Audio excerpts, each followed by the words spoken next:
to speak. As a Mzungu, things that I would like to bring up here from not somebody who understands Africa at all, which I don't, but from somebody who's got a point of view about the West, which I do. Yeah. The speaker here, with respect, sir, there is something that I'd like to bring to your attention. It's the American interest rates and the Volcker shock. I would argue that they were causal in the structural adjustment programs that you're talking about, and in the collapse of the at the end of the Cold War, particularly the collapse of the Warsaw Pact. This meant that the Poland and so on were unable to afford any social programs. But the other thing I'd like to talk to you about is, what do you think is going to happen next? What do you think will happen when the IMF and the World Bank are no longer the sole sources of credit in an emerging multinodal world? And if you allow me, I shall attempt to answer that question. So, within the context of the BRICS, there is an individual who is a Russian called Sergei Glazyev. Sergei Glazyev was the only person who resigned in 1993 when Bill Clinton's appointed potentate in Russia, Boris Yeltsin, fired shells at the Russian Parliament, the White House. Right. Now he serves in the role of the man in charge of Eurasian integration within Russia and obviously the Asian Union, and obviously moving into the BRICS and China. Now the thing that he concentrates on is bilateral swaps. Now what bilateral swaps are the means of exchanging goods, foreign currency of course, without recourse to the dollar. And he was asked the question, and I want you to think about the answer to this question. And the question was this: under what conditions will countries apply to the new lending facility which has been established by the BRICS? And he said this: I want to inform you that the credit rating ascribed to countries wishing to make use of our new lending facility will in no way be affected by debt which has been accrued from the Bretton Woods institutions. Thank you.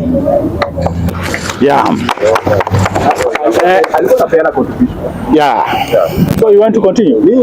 Can I respond to that? Now, Respond to that. I like what my brother said there. Let me correct it. I'm not here to say that IMF and World Bank have been very good to Africa. What I'm saying is that they also have their shortcomings. The same way our local banks here also have their shortcomings. But I'm also giving them credit that those countries who have followed their conditions and have worked with them, we have seen the results. Then my brother here has talked about, in fact he asked a question, the moment we have an emerging lenders, it's a very good thing for Africa. Meaning that what you are talking about, that IMF is imposing conditions on us. It is true, I don't agree. There's politics in this. You cannot actually have economics without politics. Politics without economics. It is true, IMF and World Bank, they are leaning towards the America. And even yourself, you alluded to it. Who started World Bank and IMF? The same America. Just like for you, you can fund a bank to start a bank. You can fund a bank. I want this bank to come, and yourself, you have to ask yourself, what will I get? And you cannot say that Shylocks are just entirely bad. I can give you an example. I just took my laptop to a Shylock who gave me 20,000, and I will return 25,000. It looks like an exploitation. But through that loan, I saved a very important property, which actually, if I look at it, I could not have gotten that 20,000 within a week. That Shylock is not evil. That Shylock also, he had money. I didn't have money. He has made a profit of 5,000 from me. But if I look at the benefit that I've also got, I could have lost a much valuable property just out of that. Not that Shylock is good. So don't think that we are defending IMF. We are only saying that African countries or developing countries, and mainly in Africa, not in Asia. Why is it that developing countries in Asia, many of them move from developing to developed? But for us, why is it that for us, we remain crying over World Bank, IMF? Now, we have tried going to China. In fact, what you talked about, other lenders, we have tried to go to China. Haven't we come back crying and we are going back to the West? We have come back crying. Don't think that by William Ruto starting to face now West, that if you are put in that seat, you will have just remained facing China. Meaning that these are like two hyenas. We are only asking ourselves, which hyena is better? You get that? And also we are looking at it that without these hyenas also, we cannot develop. We are in a vicious cycle. And this vicious cycle, we have put ourselves in the way my brother here said. We don't want to talk about corruption, nepotism.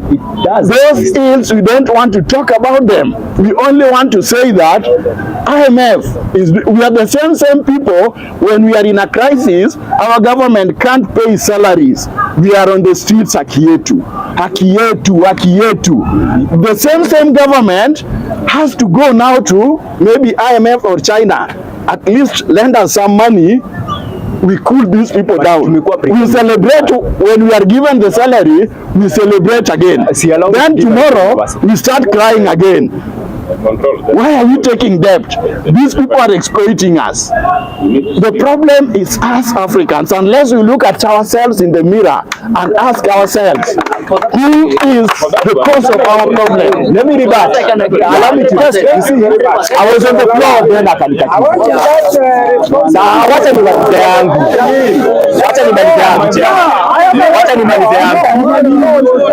I was there and I will touch it. No, my friend, there is an order umepata tukiendelea. So huwezi ingia tuka unaendelea. Tunaendelea. Thank you. No, si tulikuwa tunaendelea. Sasa utaingia kwa unaendelea. Let's give you 2 minutes. See, I wanted to nilikuwa nataka kujibu mwalimu. What he did not understand wakati nilisema hivi kwamba IMF number one, wana involving in politics ya Kenya. Not Kenya, politics yenye inaendelea kwa Africa.